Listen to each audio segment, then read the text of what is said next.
Hello everyone, good morning, good afternoon, good evening. My name is Honorable Elijah ONYEAGBA.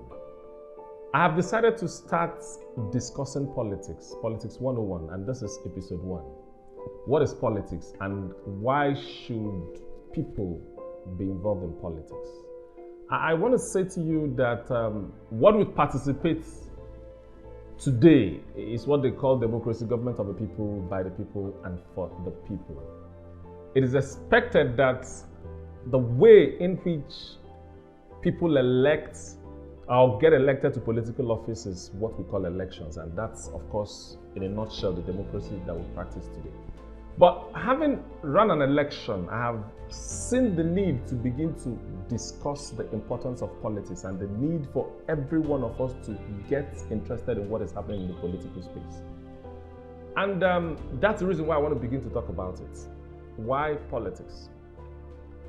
Why politics? Because the country is structured in such a way that there is basically nothing you are going to be able to do except through the political system or except having political powers. You can have money.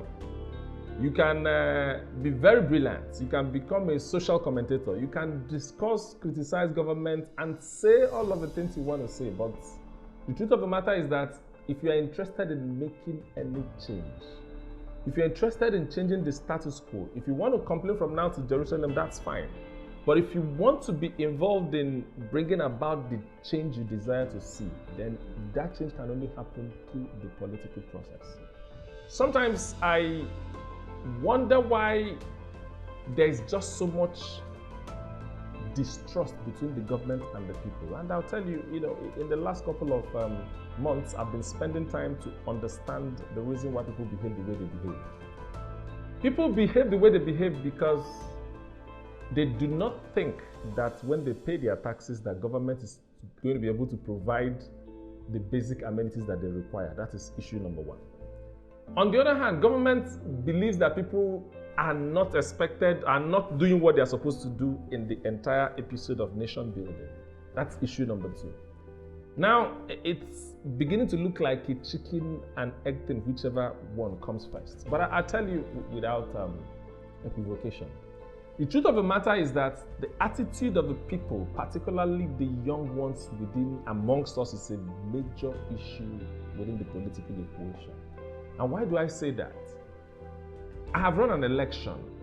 I know that it doesn't matter the kind of gospel that you bring to the people. It doesn't matter how you want to teach them. It doesn't matter the kind of government policies you want to talk to them about. Our people understanding of politics that you have arrived, that you want to contest election, is that you will bring some money to them to introduce yourself to them. Whether or not they are going to vote for you is a different matter altogether. But that money on the table, first of all, is the starting point for everybody. And I ask myself, this trend is very unlikely to take us to nowhere. It's a journey to no destination. That's about even introducing yourself in the process of running for elections. Now, on an election day, a huge number of people that come out to vote on an election day expect to be paid before they vote. So the question is, how do you expect to collect money from a politician to vote for the politician, and you also, on the other hand, expect dividends of democracy? This is an aberration. It doesn't happen anywhere. If you have sold your votes in the first instance, if you have paid, someone came to your shop and asked how much are you selling tin tomato, and you said it is 3,000 naira, and the person gives you 3,000 naira and walks away. You come back tomorrow and you are telling the person that the person is still owing you. How?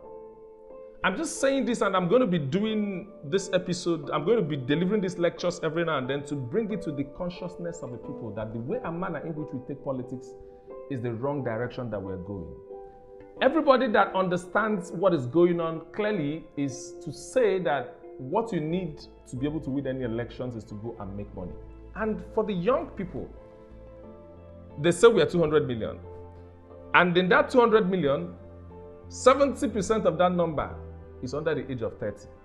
So I can also postulate to say that if you come and look at the number of people that are registered for elections, that 70% of those numbers are also young people. It also means that if we get this information to the consciousness of the young people, we have longer time to stay. We have so much at risk.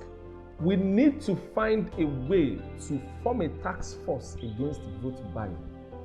If we do not do this, what we are just basically telling ourselves is that it doesn't matter how important you are, it doesn't matter how intelligent you are, it does not matter how qualified you are, in as much as you do not have money to share to people for elections, you are not qualified to run for a public office. And this is a dangerous phenomenon.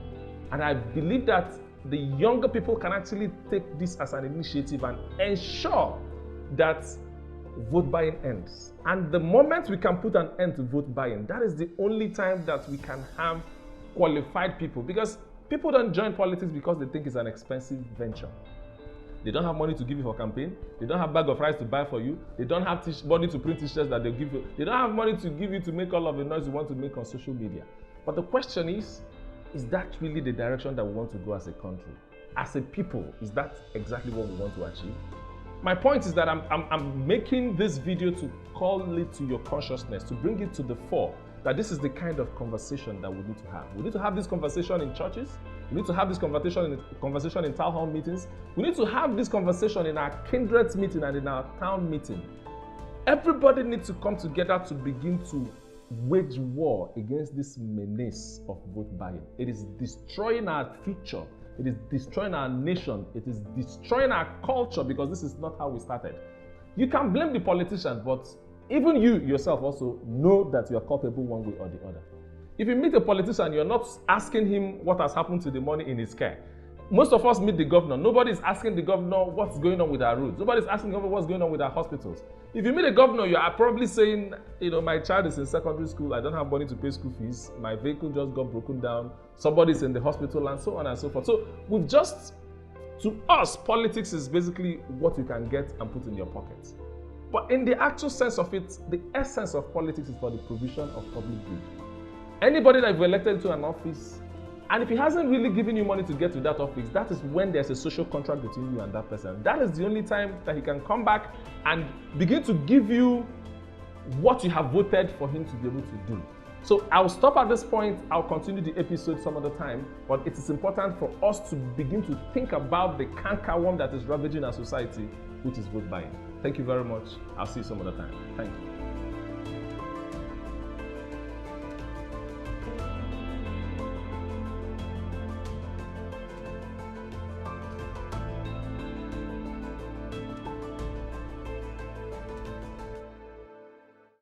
Right.